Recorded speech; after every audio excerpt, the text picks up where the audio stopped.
कहानी की शुरुआत होती है एक सुनसान मार्केट से, जहां हम एक फैमिली को देखते हैं जो बिल्कुल चुपचाप खामोशी से जरूरत का सामान इकट्ठा कर रही होती है। ये लोग इतने ज्यादा डरे हुए थे कि एक दूसरे से बात तक नहीं कर पा रहे थे, बस इशारों से एक दूसरे को समझा रहे थे। आखिर कुछ तो था जो उन्हें बिल्कुल खामोश रहने पर मजबूर कर रहा था। इस फैमिली का लीडर है ली और उसकी वाइफ का नाम एवलिन है। यहाँ उनकी बड़ी बेटी रीगन जो बचपन से सुन नहीं सकती थी, और उनके दो बेटे मार्कस और बो होता है। बो उम्र में छोटा होता है, इसीलिए वो ज्यादा चीजें नहीं समझ पाता। वो ऊपर अलमारी में एक टॉय रॉकेट देख लेता है। जैसे ही वो रॉकेट को उठाने वाला होता है तो वो रॉकेट उसके हाथ से छूटकर नीचे गिरता है। ये देखकर सबके गले में सांसें अटक जाती हैं, लेकिन ऐन वक्त पर रीगन जल्दी से उस टॉय रॉकेट को कैच कर लेती है और सबकी जान बचा लेती है। ली सबको इशारों में समझाता है कि शाम होने वाली है, हमें जल्द से जल्द घर लौटना होगा, नहीं तो हम खतरे में पड़ सकते हैं। तभी इनका 4 साल का बेटा वही टॉय रॉकेट फिर से उठा लाया। उसे देखकर सभी दहशत में आ गए, क्योंकि ये रॉकेट बैटरी से चलने वाला था, जिसे ऑन करते ही शोर मच सकता था। ली अपने बेटे के हाथ से वो रॉकेट लेके उसकी बैटरी निकालकर टेबल पर रख देता है। इसके बाद वो सभी घर के लिए निकलने लगे, लेकिन बो उस रॉकेट को साथ ले जाने की बार बार जिद कर रहा था। इसलिए रीगन चुपके से इस बिना बैटरी वाले रॉकेट को उसके हाथ में थमा देती है और वो भी स्टोर से बाहर आ गई।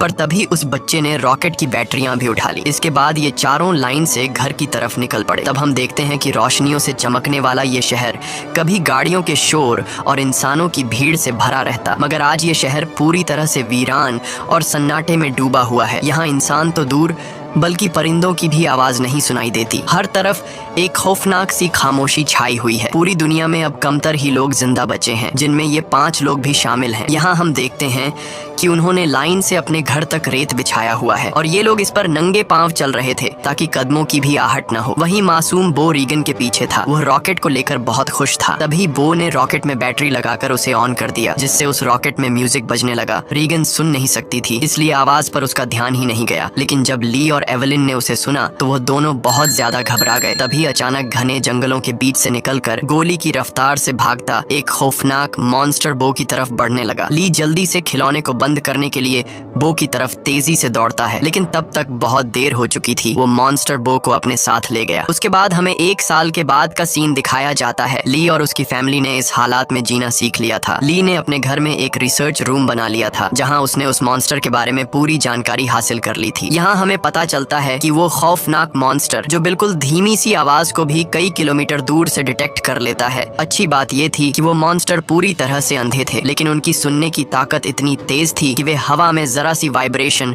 और धीमी से धीमी आवाज को भी महसूस कर सकते थे। अगर कोई इंसान जोर से सांस भी ले तो उसे भी महसूस करके ये मॉन्स्टर बिजली की रफ्तार से उसकी ओर दौड़ पड़ते थे और उस इंसान को कुछ ही सेकंड में खत्म कर देते थे। साथ ही साथ इन मॉन्स्टर्स की चमड़ी लोहे से भी ज्यादा मजबूत थी, जो उन्हें बंदूक की गोली और किसी भी हथियार से प्रोटेक्ट करती थी। दरअसल आज से 1 साल पहले ये मॉन्स्टर स्पेस से आए एक मेट्रॉइड के जरिए इस धरती पर आए। ये मॉन्स्टर्स इतने ज्यादा तेज रफ्तार थे कि कुछ ही वक्त में ये पूरी धरती में फैल गए और इस दुनिया से लगभग सभी इंसानों का नामो निशान मिटा दिया। इन मॉन्स्टर्स से बचने का सिर्फ एक ही तरीका था, और वो था बिल्कुल शांत रहना, जो कि ली और उसकी फैमिली ये राज जान चुके थे। इसलिए उन्होंने खुद की पूरी तरह से सेफ्टी कर ली थी। ली ने अपने घर के चारों तरफ CCTV कैमरास लगा दिए थे ताकि मॉन्स्टर के आने की खबर उनको लग सके। साथ ही उसने सीढ़ियों और रास्ते में कदम रखने वाली जगह पर एक खास तरह के निशान लगाए थे ताकि उन क्रीचर्स को उनकी पैरों की आहट भी ना आ सके। और ली ने अपने घर में एक अंडरग्राउंड बंकर भी बनाया था, जहां ये इन मॉन्स्टर्स पर रिसर्च करता था। उसने ये भी पता लगा लिया था कि इस इलाके में कुल 3 मॉन्स्टर मौजूद हैं। अब ली उन मॉन्स्टर की कमजोरी के बारे में जानने की कोशिश कर रहा था। साथ ही साथ ली रेडियो के जरिए पूरी दुनिया में हेल्प का सिग्नल भेज रहा था, लेकिन अब तक उसका किसी से भी कांटेक्ट नहीं हो पाया था। यहाँ हमें पता चलता है कि एवलिन प्रेग्नेंट है और जल्द ही वो एक बच्चे को जन्म देने वाली है। अब क्योंकि ये बच्चा पैदा होने पर रोने लगेगा, इसलिए उन्होंने अपने आने वाले बच्चे के लिए एक साउंड प्रूफ बॉक्स बना लिया है, ताकि जब भी अगर बच्चा रोए तो उसके मुंह पर ऑक्सीजन मास्क रखकर उसे उस बॉक्स में छुपा दें, जिससे उस मॉन्स्टर को बच्चे की रोने की आवाज नहीं आएगी। इस मुश्किल हालात में मॉन्स्टर से बचने के लिए रेडी रहना बहुत जरूरी था, लेकिन ली की बड़ी बेटी भी रेगन सुन नहीं सकती थी और ये कमी उसके लिए एक बड़ी मुसीबत बन सकती थी। इसलिए ली इसकी इस कमी को दूर करने की कोशिश में था। ली अपनी बेटी रेगन के लिए एक कॉक्लियर हीरिंग एम्पलीफायर बनाता है और ली वो एम्पलीफायर रेगन को दे देता है। लेकिन रेगन इस एम्पलीफायर को लेकर खुश नहीं थी क्योंकि उसे लगता था कि हमेशा की तरह ये एम्पलीफायर भी काम नहीं करेगा, क्योंकि ली अपनी बेटी रेगन के लिए पहले भी कई एम्पलीफायर बना चुका था। इसलिए रेगन पहले तो इस एम्पलीफायर को गिरा देती है, लेकिन जब वह उस एम्पलीफायर को टेस्ट करती है तो ये एम्पलीफायर काम कर रहा होता है। बाहरी दुनिया की आवाज सुनते ही वो खुशी के मारे रोने लगती है और साथ में रेगन को अपने छोटे भाई की याद भी आती है। रेगन आज भी खुद को अपने भाई की मौत का जिम्मेदार ठहराती है। इससे लगता है कि अगर उस दिन वो अपने भाई को टॉय रॉकेट नहीं देती तो आज उसका भाई जिंदा होता। रेगन अपने पिता के काम में हाथ बटाकर खुद को साबित करना चाहती थी, इसलिए रेगन अपने पिता के अंडरग्राउंड बंकर की तरफ जाने लगती है।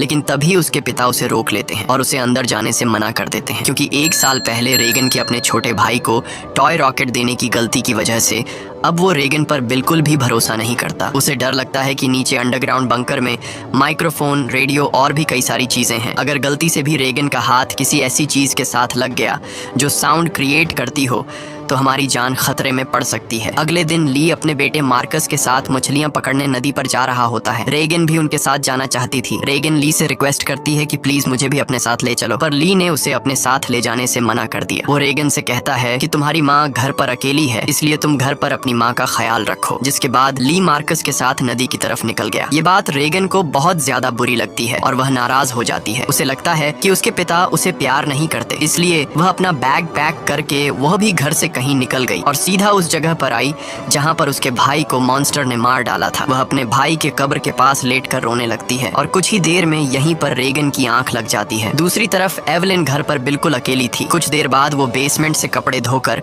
उन्हें बोरी में भरकर बाहर ले जा रही थी। तभी सीढ़ी पर लगा एक कील उस बोरी में फंसकर सीधा हो गया। वह नुकीला कील ठीक उनके पैर रखने की निशान पर था, पर एवलिन उसे देख नहीं पाई। उधर ली और मार्कस मछली पकड़ने में लगे थे। कुछ देर बाद ली अपने बेटे मार्कस को एक झरने के पास ले आता है और ली अपने बेटे से कहता है कि यहाँ तुम बात कर सकते हो, क्योंकि पानी के झरने की वजह से तुम्हारी आवाज उसमें हाइड हो जाएगी और तुम्हारी आवाज उस मॉन्स्टर तक नहीं पहुँच पाएगी। अब तुम खुलकर बात कर सकते हो। वो दोनों झरने के पास बैठकर बातें करने लगते हैं। मार्कस पूछता है क्या वो बो की मौत का जिम्मेदार रेगन को मानते हैं, जिस पर ली जवाब देता है कि जो कुछ भी बो के साथ हुआ उसमें किसी की भी गलती नहीं थी। लेकिन मार्कस ली को बताता है कि रेगन आज भी बो की मौत का जिम्मेदार खुद को ठहराती है, इसलिए तुम्हें रेगन को ये बात बतानी चाहिए कि उस दिन तुम्हारी कोई गलती नहीं थी। इसी दौरान एवलिन ने अपने मर चुके बेटे की तस्वीर लिए उसकी याद में आंसू बहा रही थी। तभी अचानक उसे लेबर पेन शुरू हो गया, यानी कि उसकी डिलीवरी का टाइम आ चुका था। वो फोटो फ्रेम हाथ में लिए हुए जल्दी से बेसमेंट की तरफ जाने लगी, पर तभी सीढ़ियों से नीचे उतरने की जल्दी में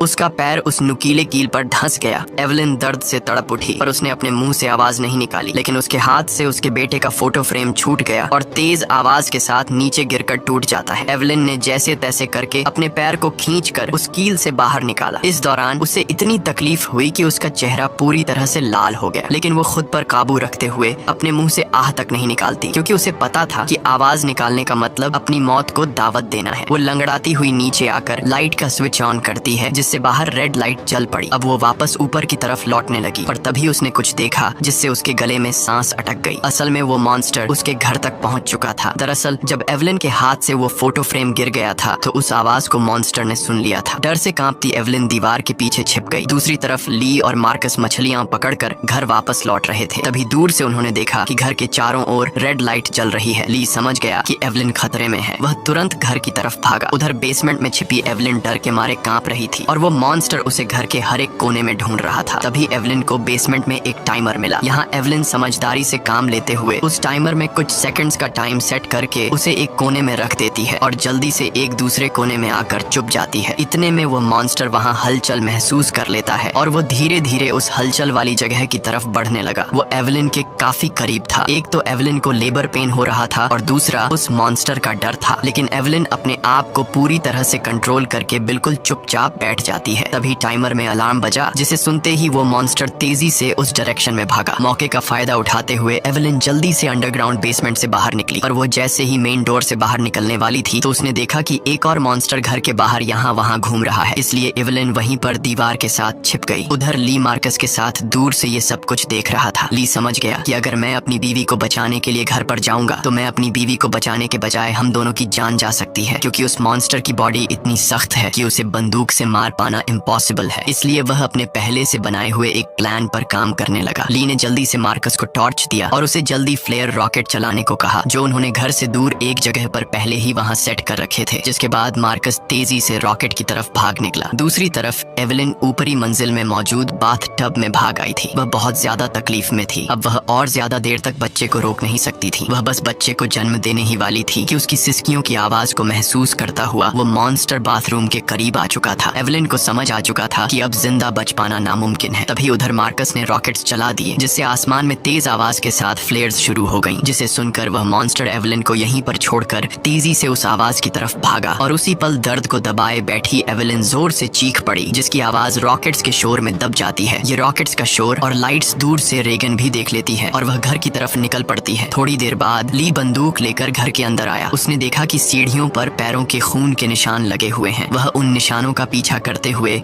बाथरूम तक पहुंच जाता है। वहां पहुंचकर वह देखता है कि बाथ टब खून से लाल है। वह समझ गया कि एवेलिन भी उस मॉन्स्टर का शिकार हो चुकी है। वह आंसू बहाता हुआ वहीं बैठ गया। पर तभी शावर रूम के कांच पर किसी ने हाथ रखा। वह कोई और नहीं बल्कि एवेलिन ही थी। एवेलिन ने इस मुश्किल हालात में भी खुद को संभाल कर एक बेटे को जन्म दिया था। एवेलिन को जिंदा पाकर ली की आंखें खुली की खुली रह गईं। अब इससे पहले कि बच्चे की रोने की आवाज आती, ली तुरंत एवेलिन और बच्चे को उठाकर अंडरग्राउंड रूम में ले आया, जिसके बेसमेंट में उन्होंने बच्चे के लिए साउंड प्रूफ बॉक्स बनाया था। लेकिन बेसमेंट में घुसने से पहले ही बच्चे ने रोना शुरू कर दिया, जिसे सुनकर वो मॉन्स्टर तेजी से उनकी ओर आने लगा। ली जल्दी से अंडरग्राउंड रूम में घुसा और दरवाजे को एक मोटे मैट्रेस से ढक दिया। ली ने फौरन बच्चे के मुंह पर ऑक्सीजन मास्क लगाया और उसे बॉक्स में बंद कर दिया, जिससे उसके रोने की आवाज बंद हो गई। तब जाकर उन दोनों ने राहत की सांस ली। यहाँ ली अपनी वाइफ एवेलिन को बताता है कि मैं इन क्रीचर्स की कमजोरी जान चुका हूँ। अब जल्द उनके लिए मैं एक औजार तैयार करने वाला हूँ, जिससे ये क्रीचर्स हमारा कुछ नहीं बिगाड़ पाएंगे। इसी दौरान दूसरी ओर रेगन भी घर लौट रही थी। तभी उसे खेतों के बीच एक लाइट जलती हुई नजर आई। रेगन जल्दी से उस लाइट के पास आने लगी, लेकिन वह इस बात से अनजान थी कि एक मॉन्स्टर उसकी कदमों की आहट से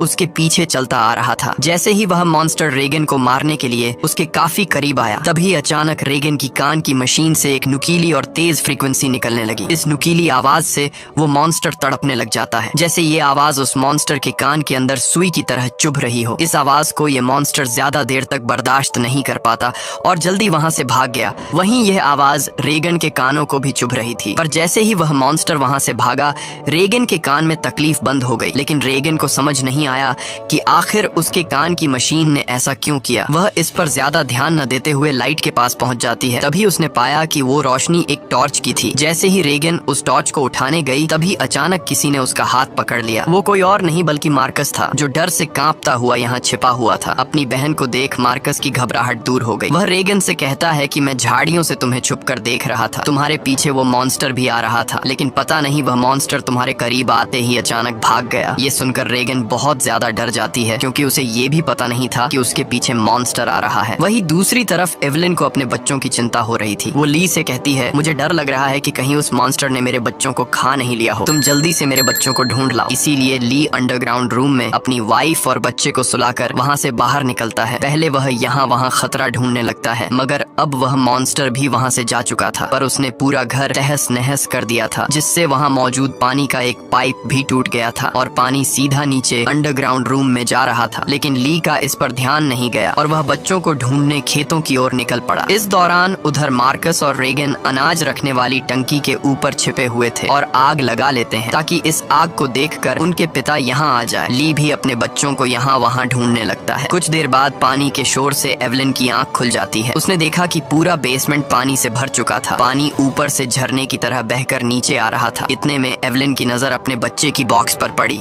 वह बॉक्स खुला हुआ था, पर वहाँ से बच्चे की जरा सी भी आवाज नहीं आ रही थी। एवेलिन जैसे ही बॉक्स के पास जाने लगी, तभी उसे बॉक्स के पास ही सामने से एक मॉन्स्टर नजर आया। उसे देखकर एवेलिन बहुत ज्यादा घबरा गई। एवेलिन को लगा कि शायद मॉन्स्टर ने उसके बच्चे को खा लिया है, क्योंकि एवेलिन को वह बॉक्स तो नजर आ रहा था, लेकिन वह बॉक्स उससे काफी दूर था, इसलिए वह बॉक्स के अंदर देख नहीं सकती थी कि बच्चा अभी भी जिंदा है या फिर मॉन्स्टर ने उसे खा लिया। इसलिए वह धीरे धीरे बॉक्स की तरफ बढ़ने लगी। तभी वो मॉन्स्टर भी पानी में उतर जाता है। लेकिन एवलिन जब बॉक्स के करीब पहुंची तो उसने देखा कि उसका बच्चा सही सलामत है। खुशकिस्मती से बच्चे ने आवाज नहीं किया था, जिस वजह से उसकी जान बच गई थी। वह अपने बच्चे को लेकर एक कोने में आकर चुपचाप खड़ी हो गई, पर वो मॉन्स्टर मौत बनकर एवलिन के पास ही मंडरा रहा था। अगर बच्चे के मुंह से जरा सी भी रोने की आवाज निकलती तो उनकी मौत पक्की थी। दूसरी ओर रेगन और मार्कस अपने पिता का इंतजार करते करते थक चुके थे। रेगन को लगता है कि उनके पिता उन्हें बचाने के लिए नहीं आएंगे। अब वह अकेले ही घर जाना चाहती थी, लेकिन मार्कस को अपने पिता पर पूरा यकीन था। अपनी बहन को जाता देखकर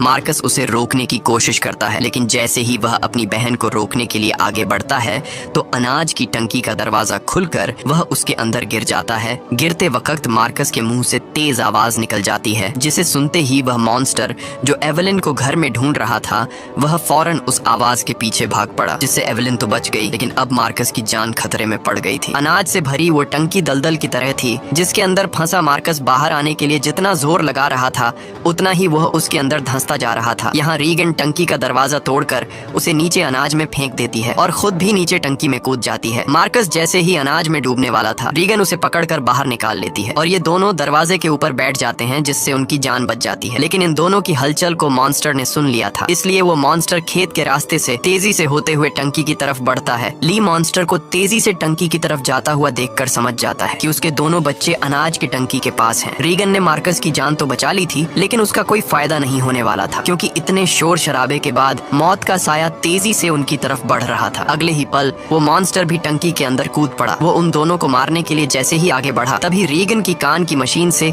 एक बार फिर एक नुकीली आवाज निकलने लगी। ये आवाज उस मॉन्स्टर के लिए बहुत ही ज्यादा पेनफुल होती है, इसलिए वो बिना उन्हें मारे वहाँ से निकल जाता है। रीगन और मार्कस मौत के मुंह से बाल बाल बच गए और टंकी से बाहर निकल आए। बाहर ली भी उन्हें ढूंढता हुआ आ पहुंचा था। वह अपने बच्चों को सही सलामत देखकर बहुत खुश होता है। इस दौरान एवलिन भी ये सब कुछ सीसीटीवी रूम से देख रही थी। तभी ली को पता चलता है कि अभी भी वो मॉन्स्टर यहाँ आसपास है। उसने बच्चों को फौरन सामने मौजूद गाड़ी की ओर भेज दिया और खुद एक कुल्हाड़ी उठाकर आसपास नजरें दौड़ाने लगा, लेकिन वो क्रीचर ठीक उसके ऊपर होता है। ली जैसे ही पलटकर पीछे देखता है, वो मॉन्स्टर उसे अपने पंजे से मारकर दूर फेंक देता है। अपने पिता को तकलीफ में देखकर मार्कस ली को आवाज देने लगता है। आवाज सुनकर मॉन्स्टर को मार्कस की पोजीशन का भी पता चल जाता है। वो मॉन्स्टर अब मार्कस और रीगन की तरफ बढ़ने लगा, लेकिन तभी एक बार फिर रीगन की कान की मशीन से फ्रीक्वेंसीज निकलने लगी। वह आवाज रीगन को भी चुभ रही थी, इसलिए रीगन ने अपनी कान की मशीन को ही ऑफ कर दिया, लेकिन यह उसकी सबसे बड़ी गलती थी। इस मशीन से जो फ्रीक्वेंसी निकलती थी वही फ्रीक्वेंसी उस मॉन्स्टर की कमजोरी थी, जिसे वो बिल्कुल भी बर्दाश्त नहीं कर सकता था। लेकिन अनजाने में रीगन ने मशीन को बंद करके अपनी ही मौत को दावत दे दी। अगले ही पल वो मॉन्स्टर कार पर झपट पड़ा और मार्कस तक पहुंचने की कोशिश करने लगा। इसी दौरान उधर ली होश में आ गया। अपने बच्चों को खतरे में देख वह समझ गया था कि मॉन्स्टर से लड़कर वह कभी भी मॉन्स्टर को मार नहीं सकता, इसलिए अब उसे सिर्फ एक ही रास्ता नजर आया। उसने रीगन को इशारों में बताया कि मैं तुमसे बहुत ज्यादा प्यार करता हूँ, मैंने तुम्हें कभी भी बो की मौत का जिम्मेदार नहीं ठहराया है और मेरे होते हुए तुम्हें कुछ नहीं हो सकता। जिसके बाद ली जोर से चिल्लाने लगा। उसे सुन वो मॉन्स्टर ली की तरफ दौड़ पड़ा और एक ही झटके में उसे चीर फाड़ कर रख दिया। अपने पिता को मरता हुआ देखकर रीगन को बहुत ज्यादा दुख होता है, क्योंकि पहले उसे लगता था कि उसके पिता उससे प्यार नहीं करते, लेकिन अब उसे रियलाइज हुआ कि वह गलत थी। ली को मारने के बाद वो मॉन्स्टर वहाँ से चला जाता है। दूसरी तरफ एवलिन भी ये सब कुछ सीसीटीवी के जरिए देख रही थी। तब रीगन उसी वक्त गाड़ी स्टार्ट करके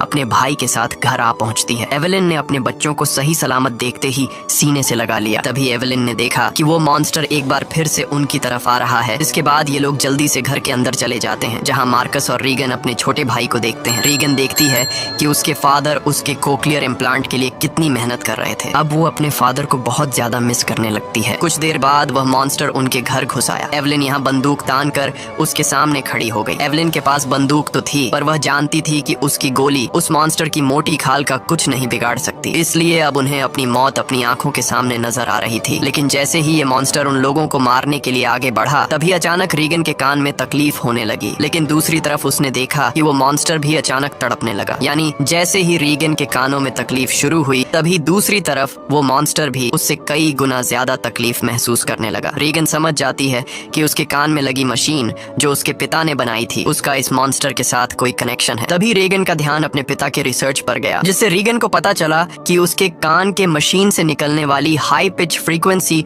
उस मॉन्स्टर की कमजोरी है। रेगन को समझ आ गया था कि जब भी ये मॉन्स्टर मेरे करीब आता तो मेरे कान में तकलीफ होने लगती और ये मॉन्स्टर वहाँ से भाग जाता। इससे पहले कि ये मॉन्स्टर उन्हें मार देता, रेगन जल्दी से अपने कान में लगे कॉक्लियर इम्प्लांट का पावर और ज्यादा बढ़ा देती है, जिससे निकली हाई फ्रीक्वेंसी साउंड से वो मॉन्स्टर अचानक तड़पने लगा। ऐसा लग रहा था कि जैसे वो हाई फ्रीक्वेंसी साउंड उस मॉन्स्टर के पूरे शरीर में सुइयां चुभा रही हो। यहाँ रेगन की माँ भी समझ जाती है कि ये सारा कमाल कोक्लियर इम्प्लांट का है, लेकिन पावर बढ़ाने से रेगन के कानों में भी और ज्यादा तकलीफ होने लगी। इसीलिए रेगन समझदारी से काम लेते हुए वहाँ रखे एक माइक्रोफोन के साथ उस कान की मशीन को लगा देती है, जिससे वो फ्रीक्वेंसी साउंड वेव और ज्यादा तेज हो गई। अब तो उस मॉन्स्टर का दर्द से बुरा हाल हो गया और उसकी खोपड़ी का आर्मर अपने आप ही खुलने लगा। आर्मर खुलते ही जैसे ही उसका मुंह नजर आया, तभी एवेलिन ने शॉटगन से सीधे उसके मुंह पर ही फायर कर दिया, जिससे उसकी खोपड़ी एकदम गुब्बारे की तरह फट गई और आखिरकार वो मॉन्स्टर मारा गया। हालांकि खतरा अभी टला नहीं था। गोली की आवाज सुनकर उस इलाके में मौजूद बाकी के 2 और मॉन्स्टर भी उनकी ओर आने लगे, लेकिन अब एवेलिन और रेगन को उन मॉन्स्टर्स की कमजोरी मालूम चल चुकी थी। इसलिए रेगन ने माइक का वॉल्यूम फुल कर दिया और एवेलिन उन मॉन्स्टर्स को मारने के लिए तैयार हो गई। इसी के साथ ये कहानी खत्म हो जाती है। अगर आपको वीडियो अच्छी लगी हो तो हमारे चैनल को सब्सक्राइब और वीडियो को लाइक जरूर कीजिएगा।